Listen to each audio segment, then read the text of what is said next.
Danish no देखने वाले सभी दर्शकों का हार्दिक स्वागत है। दानिश नो की टीम कल से जो बसोली में आई हुई है, हमारे जो एलजी मनोज सिन्हा जहाँ पे आए थे, बसोली उत्सव जहाँ पे चल रहा था उसमें उन्होंने शिरकत की थी और हमारे जो पुरथू पर्यटन स्थल है वहाँ पे वो गए थे और उसके बाद वहाँ पे संबोधित किया था। हमें वहाँ पे एक सोशल एक्टिविस्ट जो शिव कुमार का नाम है उनसे मिलना हुआ और हमने उनसे बड़ी सारी बातें की कि क्या कुछ बसोली का जो इतिहास और क्या डेवलपमेंट इस तरह की जहाँ पे क्यों नहीं हो रही है। हम उन्हीं से जानेंगे कि क्या देखते हैं क्यों डेवलपमेंट जहाँ पे बड़े बड़े राजनेता नेता भी रहे हैं क्यों जहाँ पे इग्नोर अभी तक जो इनको किया जा रहा है। जी सर, क्या देखते हैं? देखिए, सबसे पहले बात तो मैं ये कहूँगा कि जब से 370 जो दफ़ा है वो ख़त्म हुई है और जम्मू कश्मीर का प्रशासन जो है वो महामहिम उपराज्यपाल जी के अधीन आया, हाथों में आया है, तब से हमने बसोली वालों ने एक आशा की किरण देखी है। और आपको पता है मात्र 2-3 साल हुए हैं इनको आए हुए, लेकिन जितना इन्होंने करना था वो इन्होंने किया है और हम लोग संतुष्ट हैं। लेकिन अगर देखें आप पिछले आज़ादी के बाद की बात देखें तो आज बसोली उसी स्थान पर खड़ी है जो आज से 20-30 साल पहले थी। उसका मुख्य कारण ये है कि बसोली का जो प्रतिनिधित्व था वो हमारे जो स्थानीय लोगों के हाथ के बजाय ये बाहर के लोगों के जा रहा, ये उनकी एक कॉलोनी रही है।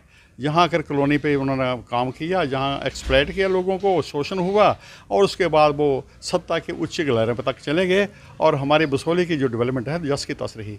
मिसाल के तौर पर बसोली में कुछ ऐसे योजनाएँ हैं, ऐसे प्रोजेक्ट हैं कि जिन्होंने आज तक अपना धूप, सुबह की धूप नहीं देखी है, दिन की रोशनी नहीं देखी है, अभी वो फाइलों में बंद हैं। मिसाल के तौर पर हमारा बसोली का एक बहुत देर से पड़ा हुआ प्रोजेक्ट था अपना स्पोर्ट्स स्टेडियम, वो अभी का अभी वो ज़मीन के ऊपर है, सिर्फ वहाँ मात्र एक फाउंडेशन स्टोन लगा है।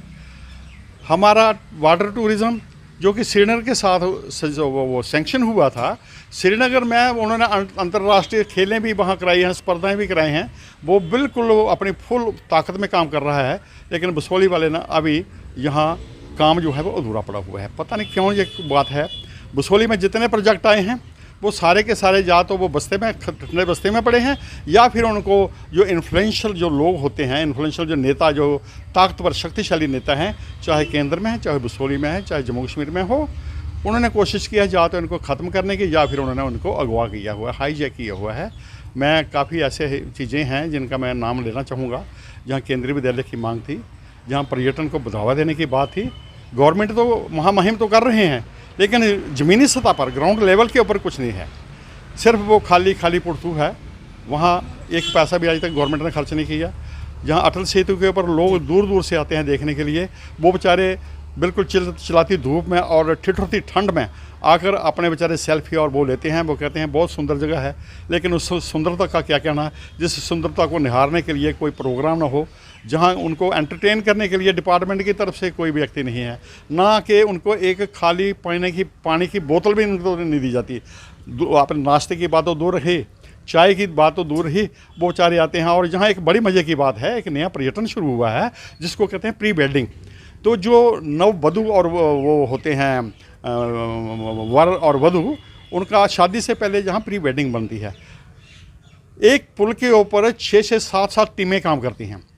वो बेचारे आते हैं और आपको पता है कि जब कहीं शूटिंग हो रही हो तो वर ने भी और वधू ने भी दोनों ने कपड़े चेंज करने होते हैं according to the demand of the scene.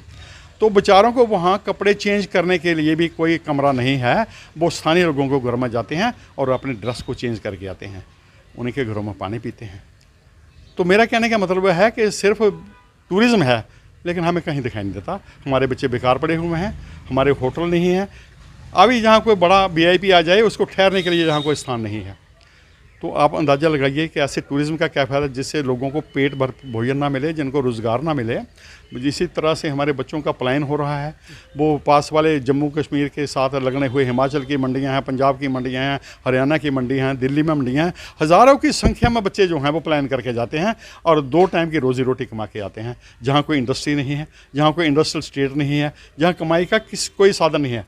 और बड़े मज़े की बात यह है कि यदि आप दोपहर के 2 बजे आप इंटरनल हमारा जो वो है टाउन है, 2:30 बजे अगर आप जाएंगे तो वहाँ ऐसे लगेगा जैसे कि सन्नाटा हो, को कर्फ्यू लगा हो। आपको एक भी व्यक्ति वहाँ ख़रीदार नज़र नहीं आएगा। और 4 बजे के बाद हमारा जो अड्डे के साथ लगने वाली मार्केट है वे बिल्कुल सूनी हो जाती है। लोग जाएं तो कहाँ जाएं, एम्प्लॉयमेंट का कोई साधन नहीं है। इसलिए हम देखते हैं कि जहाँ फैसिलिटी कोई नहीं है हमारी मेडिकल की, मामूली इलाज के लिए बंदों को पठानकोट या अमृतसर में जाना पड़ता है।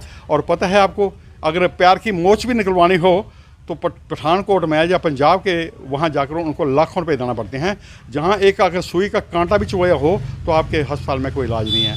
प्रसूति जो महिलाएं होती हैं, गर्भवती महिलाओं का एक भी जहाँ ऑपरेशन नहीं होता, जहाँ ब्लड ट्रांसफ्यूशन नहीं है, जहाँ ब्लड बैंक नहीं है, और बड़े मज़े की बात है अग्निशमन सेवा भी कोई नहीं है। हमारे गर्मियों के दिनों में, सर्दियों के दिनों में बड़ी बड़ी आग लग जाती है। लोगों की जो नुमैर्स जो बेचारे होते हैं और नुमैर्स होते हैं खाना बदोश, उनकी भैंसें जल जाती हैं, उनका लाइफ स्टॉक जल जाता है, लोगों की प्रॉपर्टी जल जाती है, खड़ी खड़ी फसलें भी जल जाती हैं। लेकिन जहां अग्निशमन सेवा का कोई भी केंद्र नहीं है। यदि आप उधमपुर से चलें बसोली तक और छतरगला तक, और कठुआ से चलें छतरगला तक, आपको बीच में 300-400 किलोमीटर के बीच में आपको कोई अग्निशमन सेवा, कोई सुपर स्पेशलिटी अस्पताल नहीं, कोई इसका ब्लड उसका ट्रांसफ्यूजन का कोई केंद्र नहीं। इसी वजह से हमारे लोग जब आते हैं वो बेचारे आधे लोग तो रास्ते में मर जाते हैं, क्योंकि एक्सेसिव ब्लीडिंग की वजह से मर जाते हैं। और दूसरी बात, हमारे स्कूलों में बहुत कम है, टूरिज़्म हमारा बहुत कम है, कनेक्टिविटी बहुत कम है, कनेक्टिविटी नहीं है। और जहाँ अटल सेतु जब से चला है, हमारी उम्मीद थी कि जब इंटर स्टेट बस सर्विस शुरू होगी, जहाँ से अगर बस सर्विस हमारी कटरा के लिए जाए तो भाई अटल सेतु जा सकती है। 300 किलोमीटर का फ़र्क पड़ेगा अगर कोई हरियाणा से, पंजाब से और दिल्ली से आएगा।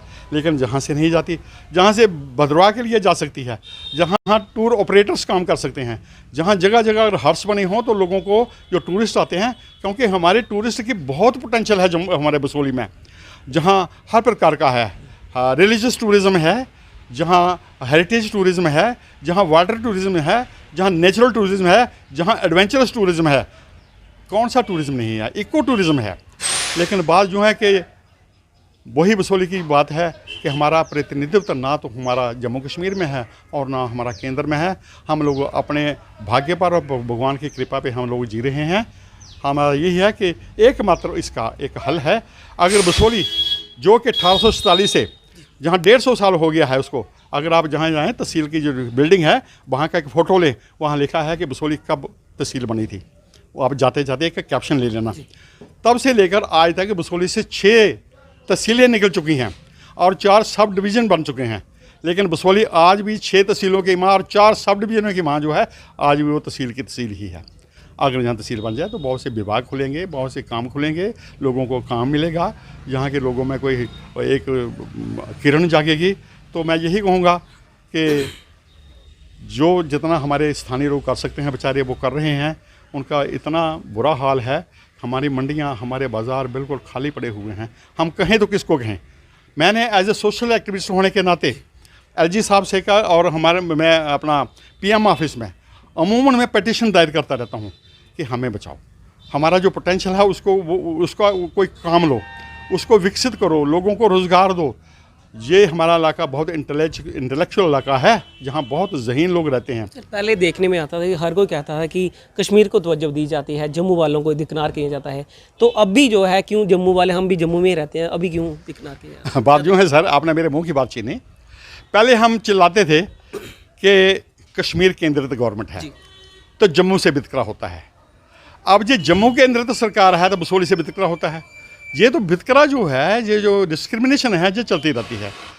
मैं किसी के ऊपर आक्षेप नहीं करना चाहता, लेकिन जम्मू में जो विकास है वो उतना हो रहा है जितनी उसकी कैपेसिटी नहीं है, ओवर क्राउड हो रहा है।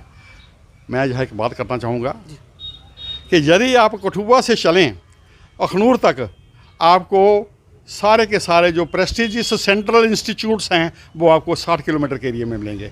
चाहे कठुआ का GMC हो, कठुआ का इंजीनियरिंग कॉलेज हो, कठुआ का मॉडल ग्राम हो, उसके बाद बाजपुर का एम्स हो, उसके बाद जम्मू में GDC हो, जम्मू में GMC हो, जम्मू में IIM हो, जम्मू में IIH हो, जम्मू में जितने भी हैं सारे के सारे हैं। और फिर अखनूर में जाकर आयुर्वेदिक का कॉलेज है। बसोली अरसा से 2000 साल से आयुर्वेद का केंद्र रही है। बड़े बड़े ग्रंथ चरक और सुश्रुत जो बसोली में लिखे गए हैं आयुर्वेद के ग्रंथ, और जहाँ की बदंगी, जहाँ के व्यास, जहाँ वो दुनिया भर में मशहूर थे। बसोली में नहीं बनाया क्योंकि जहाँ जहाँ का नेता ताकतवर था, इन्फ्लुएंशियल था, वहाँ वहाँ उन्होंने तरक्की कर ली। अभी हमने देखा डोडा किश्तवाड़ में एस्ट्रो लेबॉर्ट्रीज़ बनी हैं, वहाँ एस्ट्रोलॉजर जो एस्ट्रोनॉट्स पैदा होंगे, वहाँ लेबॉर्ट्री बनी है। और आज ही मैंने देखा है कि वहाँ एक उसके ऊपर स्काई लैब के ऊपर स्काई का जो हमारा जो अंतरिक्ष में जाने वाले हैं उनकी वहाँ एक वो हो रही है, एक्सपेरिमेंट हो रहा है। जहाँ हमारा यह था नर्सिंग कॉलेज था बसोली के लिए, वो चला गया। केंद्रीय विद्यालय जहाँ से वहाँ चला गया। जहाँ का हर्बल गार्डन था जो 14 साल 15 साल पहले हमें मिला था, उसकी भूमि जो चिन्हित हुई है वो प्लेन भी हुई थी, वो जहाँ से हिमालयन हर्बल गार्डन बन गया है। मैं कौन सी बात करूँ। हमारे साथ पूरे कठुआ डिस्ट्रिक्ट में अगर हमारे साथ कोई अगर वितकरा हो रहा है, डिस्क्रिमिनेशन हो रही है, सौतेली माँ का व्यवहार हो रहा है, वो केवल बसोली है। अगर बसोली के लोग खुद अगर मेहनत ना करें तो उनको 2 टाइम की रोटी मिलना बहुत मुहाल है। तो हमें कृपा करके हमारी गवर्नमेंट डिस्ट्रिक्ट का दर्जा दे दे, तो बाकी इनका आगे का रास्ता प्रशस्त हो सकता है। मैं इन्हीं शब्दों के साथ और कुछ नहीं कहना चाहता। ये थे हमारे साथ सोशल एक्टिविस्ट शिव कुमार पादा जी, जिन्होंने सीधे तौर पे कहा है कि अगर हमारा ज़िला बसोली बनाया जाता है तो कहीं ना कहीं इसको जो अच्छी उम्मीदें और एक अच्छी उड़ान मिलेगी लोगों को, जहाँ पे रोज़गार मिलेगा, अच्छी डेवलपमेंट होगी, जो टूरिस्ट है उसको बढ़ावा मिलेगा, हमारे जो लोकल जहाँ पे युवा हैं उनको बाहर जो काम करने के लिए नहीं जाना पड़ेगा, यहीं पे वो अपना काम करेंगे। तो बड़ी सारी चीज़ें हमने इनसे और भी जानी और लोगों को पहचानने की कोशिश की है, प्रशासन को भी पहचानने की कोशिश किया है कि इस पर ज़रा गौर की जाए और बसोली को जो है तवज्जो दिया जाए, जल्द इसको ज़िला घोषित किया जाए और इस पर जो बड़े बड़े प्रोजेक्ट जो रुके हुए हैं, जहाँ से जो वापस ले जाए गए हैं, वो यहीं पर लगाए जाए ताकि जहाँ के लोग जो है अच्छी ज़िंदगी जी सके। मैं राजकुमार।